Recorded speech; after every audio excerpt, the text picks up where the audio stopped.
આજે આપણે બનાવશું ફ્રેન્કી. તો એના માટે મેં 1 બાઉલ મેંદાનો લોટ લીધેલો છે અને 1 બાઉલ ઘઉંનો લોટ લીધેલો છે. બંને મિક્સ કરીને આપણે બનાવશું. તો હવે આપણે પહેલાં 2 લોટને મિક્સ કરી અને ચારી લઈશું. હવે આપણે અડધી ચમચી નિમક એડ કરી દઈશું.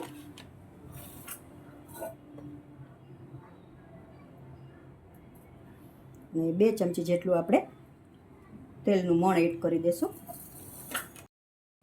હવે લોટ આપણે થોડું થોડું પાણી એડ કરતા જઈશું અને બાંધતા જઈશું. રોટલી જેવો લોટ રાખવાનો છે. લોટ આપણો બંધાઈને તૈયાર છે. આવો રાખવાનો છે રોટલી જેવો. હવે આપણે આને 5 મિનિટ માટે રેસ્ટ આપી દઈશું. બટેટા આપણા બફાઈ ગયા છે.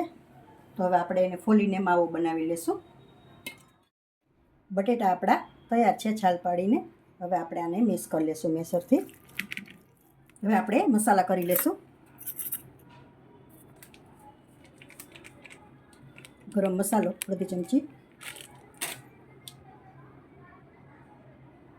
1 ચમચી લીંબુનો રસ. બટેટાનો માવો આપણો તૈયાર છે. તો હવે આપણે વઘાર મારી લઈશું.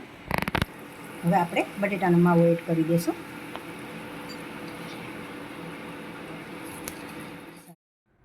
બટેટાનો માવો આપણો તૈયાર થઈ ગયો છે. હવે આપણે ફ્રેન્કી મસાલો બનાવી લઈશું. એના માટે 1 ચમચી મરચું પાવડર, 1 ચમચી ધાણા જીરું પાવડર. તૈયાર છે આપણો ફ્રેન્કી મસાલો. હવે આપણે સલાડ મિક્સ કરી લઈશું. કોબી, 1 ગાજર અને કાંદા એટલું સલાડ લીધેલું છે. તો હવે આપણે આમાં મસાલો કરી લઈશું એને મિક્સ કરીને. 1 ચમચી આપણે ફ્રેન્કી મસાલો બનાવેલો હતો એ એડ કરું છું.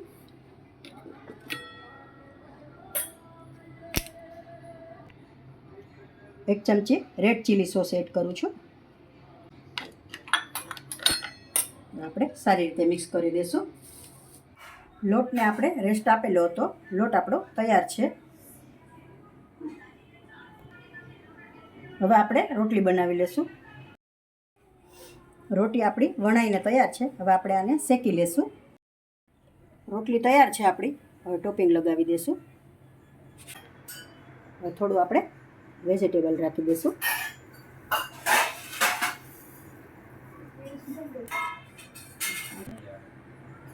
ફ્રેન્કી મસાલો થોડો એડ કરી દઈશું.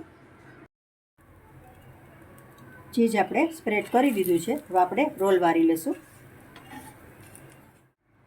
ફ્રેન્કી આપણી તૈયાર છે. તો હવે આપણે થોડું ઉપરથી પણ સ્પ્રેડ કરી દઈશું ચીઝને. જો મિત્રો તૈયાર છે આપણી ફ્રેન્કી.